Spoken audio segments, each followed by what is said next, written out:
ಪ್ರೀತಿಯ ವೀಕ್ಷಕರಿಗೆ ಶಂಕರಾನಂದ ಟಿವಿಗೆ ಸ್ವಾಗತ ಸುಸ್ವಾಗತ. ಇವತ್ತಿನ ವಿಡಿಯೋನಲ್ಲಿ ಅಕ್ಟೋಬರ್ ತಿಂಗಳ ಮಾಸ ಭವಿಷ್ಯ ಯಾವ ರೀತಿಯಾಗಿದೆ ಅಂತ ತಿಳ್ಕೊಳ್ಳೋಣ. ಅದಕ್ಕಿಂತ ಮುಂಚಿತವಾಗಿ ಯಾರಾದರೂ ಶಂಕರಾನಂದ ಟಿವಿ ಸಬ್ಸ್ಕ್ರೈಬ್ ಮಾಡ್ಕೊಂಡಿಲ್ಲ ಅಂದರೆ ಸಬ್ಸ್ಕ್ರೈಬ್ ಮಾಡ್ಕೊಳ್ಳಿ. ಪಕ್ಕದಲ್ಲೇ ಇರುವಂತಹ ಬೆಲ್ ಐಕಾನ್ ಒತ್ತಿ, ಅದರಿಂದ ನೆಕ್ಸ್ಟ್ ಅಪ್ಲೋಡ್ ಮಾಡುವಂತಹ ವಿಡಿಯೋಗಳು ನಿಮಗೆ ನೋಟಿಫಿಕೇಶನ್ ಮುಖಾಂತರ ಬಂದು ತಲುಪತ್ತೆ. ಹೊಸ ಹೊಸ ಮಾಹಿತಿಗಳನ್ನು ತಿಳ್ಕೊಳ್ಳೋದಕ್ಕೆ ಸಾಧ್ಯವಾಗುತ್ತೆ ಅಂತ ಹೇಳ್ತಾ, ಅಕ್ಟೋಬರ್ ತುಂಬಾ ಮಹತ್ವವನ್ನ ಒಳಗೊಂಡಿರುವಂತಹ ಮಾಸ. ಈ ಒಂದು 2024ರಲ್ಲೇ ಎಲ್ಲಾ ತಿಂಗಳುಗಳಿಗೆ ಕಂಪೇರ್ ಮಾಡಿದ್ರೆ ಈ ಅಕ್ಟೋಬರ್ ತಿಂಗಳು ತುಂಬಾ ಅಂದ್ರೆ ತುಂಬಾ ವಿಶೇಷ. ಅಷ್ಟು ಮಾತ್ರ ಅಲ್ಲ, ನಿಮ್ಮ ಎಲ್ಲ ಕಷ್ಟ ಕಾರ್ಪಣ್ಯಗಳನ್ನು ಸಹ ತೀರಿಸಿಕೊಳ್ಳುವುದಕ್ಕೆ ಇದು ಸಾಧ್ಯ ಆಗುವಂತಹ ತಿಂಗಳು. ನೋಡಿ, ತಿಂಗಳು ವಿಶೇಷತೆಯನ್ನ ಗಮನಿಸೋಣ. ಮಾಸ ವಿಶೇಷತೆಯನ್ನ ಗಮನಿಸಿ ಅದಾದ ನಂತರದಲ್ಲಿ ನಾವು ಈ ಗ್ರಹಗಳು ಯಾವ್ಯಾವ್ದ ತಾರೀಕಿನಲ್ಲಿ ಬದಲಾಗುತ್ತೆ ಅನ್ನೋದನ್ನ ನೋಡೋಣ. ಮಾಸ ವಿಶೇಷತೆ 2ನೇ ತಾರೀಕೆ ಮಾರ್ಲಮಿ ಅಮಾವಾಸ್ಯೆ, ಮಹಾನವಮಿ ಅಮಾವಾಸ್ಯೆ. ಈ ಮಹಾನವಮಿ ಅಮಾವಾಸ್ಯೆ ಅನ್ನುವಂಥದ್ದು, ಅಥವಾ ಇನ್ನೊಂದು ಕರೀತಾರೆ ಮಾರ್ಲಮಿ ಅಮಾವಾಸ್ಯೆ ಅಂತ ಕರೀತಾರೆ, ಪಿತೃಪಕ್ಷದ ಅಮಾವಾಸ್ಯೆ ಅಂತ ಕರೀತಾರೆ, ಮಹಾಲಯ ಅಮಾವಾಸ್ಯೆ ಅಂತ ಕರೀತಾರೆ. ಈ ರೀತಿಯಾಗಿ ಹಲವು ಹೆಸರಿನಿಂದ ಕರೆಸಿಕೊಳ್ಳುವಂತಹ ಈ ಅಮಾವಾಸ್ಯೆ ಬಹಳ ಅಂದ್ರೆ ಬಹಳ ತೀಕ್ಷ್ಣವಾದದ್ದು. ನಿಮ್ಗೆ ಏನಾದ್ರು ಪಿತೃಶಾಪಗಳು, ಪಿತೃದೋಷಗಳು ಇದ್ರೆ ನಿವಾರಣೆ ಮಾಡ್ಕೊಳ್ಳೋದಕ್ಕೆ ಸಾಧ್ಯವಾಗುತ್ತೆ. ಈ ಅಕ್ಟೋಬರ್ 2ನೇ ತಾರೀಕಿನಂದು ಇರುವಂತಹದ್ದು. ಅದಾದ ನಂತರ 3ನೇ ತಾರೀಕಿನಿಂದ ದೇವಿ ಉಪಾಸಕರಿಗೆ ಬಹಳ ಪವಿತ್ರವಾಗಿರ್ತಕ್ಕಂತಹ ಪಕ್ಷವು ಶುರುವಾಗ್ತದೆ. ಅದೇ ನಮಗೆ ವಿಶೇಷವಾದಂತಹ ಶರನ್ನವರಾತ್ರಿಯು ಶುರುವಾಗುತ್ತೆ. ಆ 9 ಮತ್ತು 1 ದಿವಸ 10 ವಿಶೇಷವಾದಂತಹ ಉತ್ಸವ, ಜಾತ್ರೆಗಳು, ಎಲ್ಲ ಕಡೆ ಅಮ್ಮನವರ ಆರಾಧನೆಯು ತುಂಬಾ ಚೆನ್ನಾಗಿ ಹೋಗ್ತಕ್ಕಂತಹದ್ದು.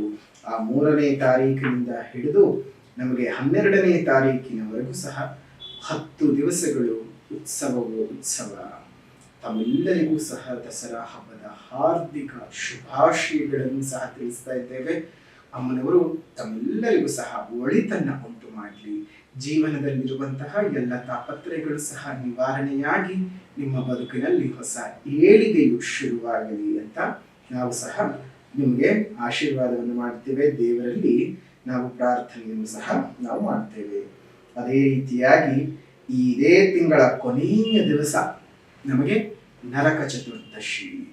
ನೋಡಿ, ಒಂದೇ ತಿಂಗಳಲ್ಲಿ ನಿಮಗೆ ಅಕ್ಟೋಬರ್ನ ಒಂದೇ ತಿಂಗಳಲ್ಲಿ 3 ಹಬ್ಬಗಳು ಬರುವಂತಹದ್ದು, ಜೊತೆಗೆ ನಿಮ್ಮ ಕರ್ಮಗಳನ್ನೆಲ್ಲ ಕಳ್ಕೊಳ್ಳೋದಕ್ಕೆ ಸಾಧ್ಯವಾಗುವಂತಹದ್ದು ಎಂತಹ ವಿಶೇಷವಾಗಿ ಬಂದಿದೆ. ಅದೇ ರೀತಿಯಾಗಿ ಅಷ್ಟೇ ವಿಶೇಷವಾಗಿ ನೀವು ಸಹ ಉಪಯೋಗಿಸಿಕೊಳ್ಳಿ.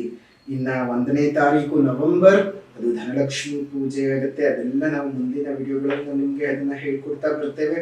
ಇನ್ನು ಈ ಒಂದು ಮಾಸ ವಿಶೇಷತೆ ನಮಗೆ ಹಾಸನಾಂಬ ದೇವಸ್ಥಾನ ಇದೇ ಒಂದು ಅಕ್ಟೋಬರ್ನ 24ನೇ ತಾರೀಕಿನಂದು ಹಾಸನದ ಹಾಸನಾಂಬೆಯ ದರ್ಶನವು ಶುರುವಾಗುವಂತಹದ್ದು. ವರ್ಷಕ್ಕೆ ಒಮ್ಮೆ ಮಾತ್ರ ಬಾಗಿಲು ತೆಗೆದು ಕೆಲ ದಿನಗಳು ಮಾತ್ರವೇ ದರ್ಶನಕ್ಕೆ ವ್ಯವಸ್ಥೆ ಇದ್ದು, ಅದಾದ ನಂತರದಲ್ಲಿ ಪುನಃ ಇನ್ನೊಂದು ವರ್ಷದವರೆಗೂ ಸಹ ನಿಮಗೆ ದರ್ಶನದ ಭಾಗ್ಯ ಸಿಗುವುದಿಲ್ಲ.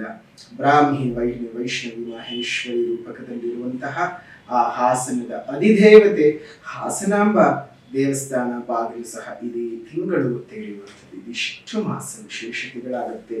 ಇನ್ನು ಈ ತಿಂಗಳಲ್ಲಿ ಬದಲಾವಣೆ ಆಗುವಂತಹ ಗ್ರಹಗಳ ಬಗ್ಗೆ ಮಾಹಿತಿಯನ್ನ ನೋಡೋಣ.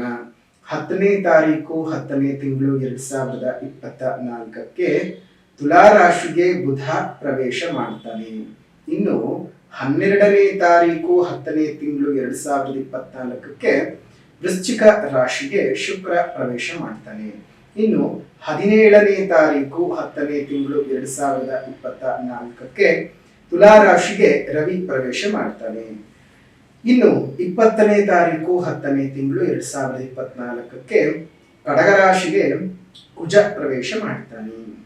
ಇನ್ನು 29ನೇ ತಾರೀಕು 10ನೇ ತಿಂಗಳು 2024ಕ್ಕೆ ವೃಶ್ಚಿಕ ರಾಶಿಗೆ ಬುಧ ಪ್ರವೇಶ ಮಾಡ್ತಾನೆ. ಈ ಗ್ರಹ ಸ್ಥಿತಿಗಳಿಂದಾಗಿ ಈ ಒಂದು ಪರಿಸ್ಥಿತಿಗಳು ಯಾವ ರೀತಿಯಾದಂತಹ ಮಾಸ ಭವಿಷ್ಯವನ್ನು ಸೂಚನೆ ಮಾಡ್ತಾ ಇದೆ ಅನ್ನೋದನ್ನ ಈಗ ಗಮನಿಸೋಣ. ವೃಶ್ಚಿಕ ರಾಶಿಯವರಿಗೆ ಯಾವ ರೀತಿಯಾದಂತಹ ಫಲಾನುಫಲಗಳಿದೆ ಅನ್ನೋದನ್ನ ಗಮನಿಸೋಣ. ಈ ಒಂದು ತಿಂಗಳಲ್ಲಿ ಒಂದು ಸ್ವಲ್ಪ ನಿಮಗೆ ಹಿನ್ನಡೆ ಆಗುವ ಸಾಧ್ಯತೆಗಳಿದ್ದಾವೆ. ಹಣದ ವಿಚಾರದಲ್ಲಿ ನಿಮಗೆ ಒಂದಿಷ್ಟು ಮೋಸಗಳಾಗುವಂಥದ್ದು, ವಂಚನೆಗಳಾಗುವ ಸಾಧ್ಯತೆಗಳಿದ್ದಾವೆ. ಕಳ್ಳಕಾಕರಿಂದ ನಿಮ್ಮ ವಾಹನಗಳು ಕಳ್ಳತನ ಆಗುವ ಭೀತಿಯನ್ನ ಎದುರಿಸಬೇಕಾಗತ್ತೆ. ಸ್ವಲ್ಪ ಹುಷಾರಾಗಿ ನೋಡ್ಕೊಳ್ಳಿ. ಬೆಲೆ ಬಾಳುವ ವಸ್ತುಗಳನ್ನ, ವಾಹನಗಳನ್ನ ಎಲ್ಲೋ ಇಡ್ತೀರಿ, ಎಲ್ಲೋ ಮರಿತೀರಿ. ನಿಮ್ಮ ಅಜಾಗರೂಕತೆಯಿಂದ ಕೆಲ ನಷ್ಟವನ್ನ ಈ ಒಂದು ತಿಂಗಳಲ್ಲಿ ಮಾಡ್ಕೊಳ್ಬೇಕಾಗತ್ತೆ. ಹುಷಾರಾಗಿರಿ. ನಿಮ್ಮ ಸ್ವಗೃಹದ ಮೇಲೆ, ನೀವು ಅಂದ್ರೆ ವಾಸ ಮಾಡ್ತಕ್ಕಂತಹ ಮನೆಗಳ ಮೇಲೆ ಈ ನಕಾರಾತ್ಮಕ ಶಕ್ತಿಯ ಪ್ರಭಾವಗಳು ಈ ತಿಂಗಳಲ್ಲಿ ದಿಢೀರಂತೆ ಜಾಸ್ತಿ ಆಗುವ ಸಾಧ್ಯತೆಗಳಿದ್ದಾವೆ. ನೋಡಿ, ನಿಮ್ಗೆ ಅರ್ಧಾಷ್ಟಮ ಶನಿಯ ಪೀಡೆ ಬೇರೆ ಇರ್ತಕ್ಕಂಥದ್ದು.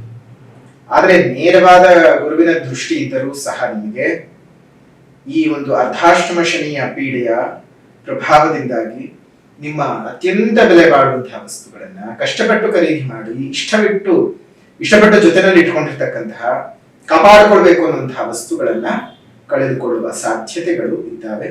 ತುಂಬಾನೇ ಹುಷಾರಾಗಿ ಇರಿ. ಈ ತಿಂಗಳು ಸ್ವಲ್ಪ ಸಾಲದ ಹೊರೆ ಜಾಸ್ತಿ ಆಗುತ್ತೆ. ನಿಮಗೆ ಅನಾವಶ್ಯಕವಾಗಿ ನೀವೇ ಸಾಲಗಳನ್ನ ಮಾಡಿಕೊಳ್ಳುವ ಸಾಧ್ಯತೆಗಳಿದ್ದಾವೆ.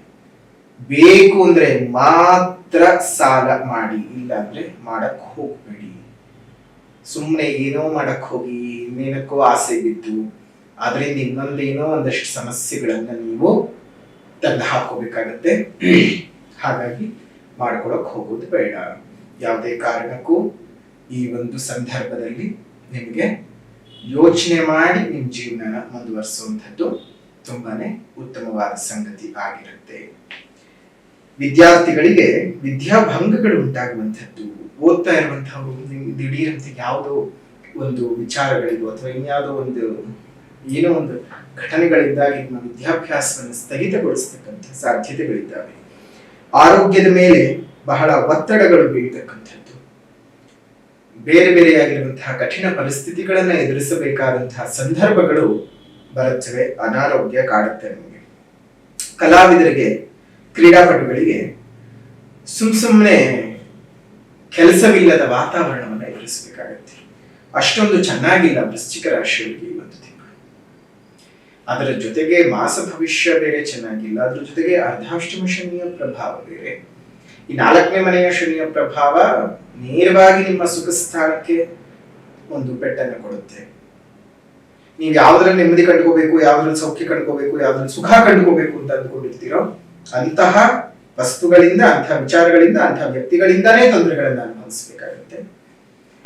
ತಾಯಿಯ ಅನಾರೋಗ್ಯ, ನಿಮ್ಗೆ ತಾಯಿಗೆ ಅಷ್ಟೊಂದು ಶುಭವಾದ ವಾತಾವರಣ ಅಲ್ಲ. ಜೊತೆಗೆ ಶನಿ ಈಗ ವಕ್ರೀಗತ ಬೇರೆ ಆಗೋಗ್ಬಿಟ್ಟಿದ್ದಾರೆ. ಅದು ನವೆಂಬರ್ ಕೊನೆಯ ವಾರದಲ್ಲಿ ಅದು ವಕ್ರತ್ವ ತ್ಯಾಗ ಸಹ ಆಗುತ್ತದೆ.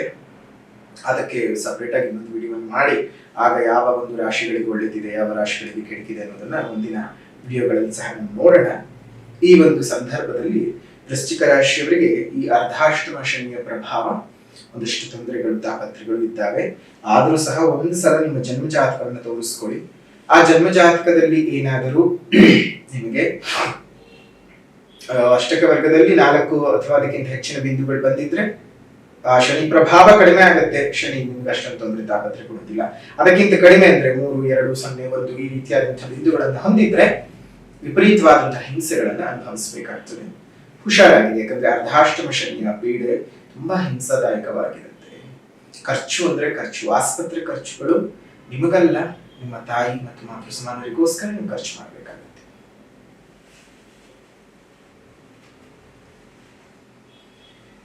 ಒಟ್ಟಾರೆಯಾಗಿ ನಿಮಗೆ ತಾಪತ್ರೆಗಳ ಮೇಲೆ ತಾಪತ್ರೆಗಳು ಈ ತಿಂಗಳು ಇದ್ದಾವೆ.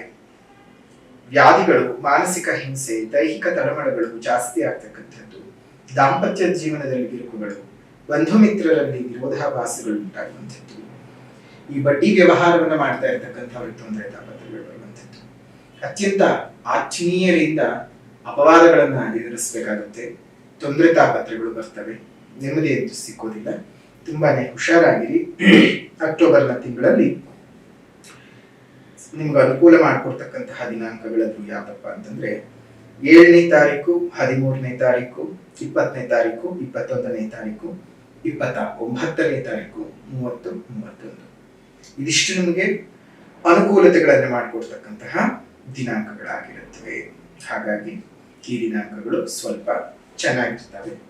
ಅಷ್ಟು ಮಾತ್ರ ಅಲ್ಲದೆ ನಿಮಗೆ ಯಾವುದೇ ರೀತಿಯಲ್ಲೂ ಈ ಒಂದು ತಿಂಗಳಲ್ಲಿ ಹೊಸ ಹೊಸ ಕೆಲಸಗಳನ್ನ ಮಾಡೋದಕ್ಕೆ ಕೈ ಹಾಕಕ್ಕೆ ಹೋಗೋದು ಬೇಡ. ಏನಾದರೂ ಎಕ್ಸ್ಚೇಂಜ್ ಮಾಡ್ಕೊಳ್ಬೇಕು ಅಥವಾ ಜಾಬ್ ಚೇಂಜ್ ಮಾಡ್ಕೋಬೇಕು ಅಥವಾ ಹೊಸ ಬಿಸ್ನೆಸ್ ಅನ್ನೇ ಶುರು ಮಾಡಬೇಕು ಅಂತ ಅಂದ್ಕೊಂಡಿದ್ರೆ ಒಂದ್ಸಲ ಜಾತಕದ ಅನ್ವಯ ಶುಭ ದಶಾಭುಕ್ತಿಗಳು ನಡೀತಿದ್ರೆ ಮಾಡಿ, ಇಲ್ಲಾಂದ್ರೆ ಯಾವುದೇ ಕಾರಣಕ್ಕೂ ಮಾಡಕ್ ಹೋಗೋದು ಬೇಡ. ಯೋಚನೆ ಮಾಡಿ ಜೀವನ ಮುಂದುವರಿಸಿ. ಶುಭವಾಗ್ಲಿ. ಇನ್ನು ಈ ಒಂದು ತಿಂಗಳಲ್ಲಿ ನೀವು ಮಾಡ್ಕೊಳ್ಬೇಕಾದಂತಹ ಪರಿಹಾರದ ಕ್ರಮ, ಮೊದಲನೇದಾಗಿ ಸಾಮಾಜಿಕವಾದ ಪರಿಹಾರ.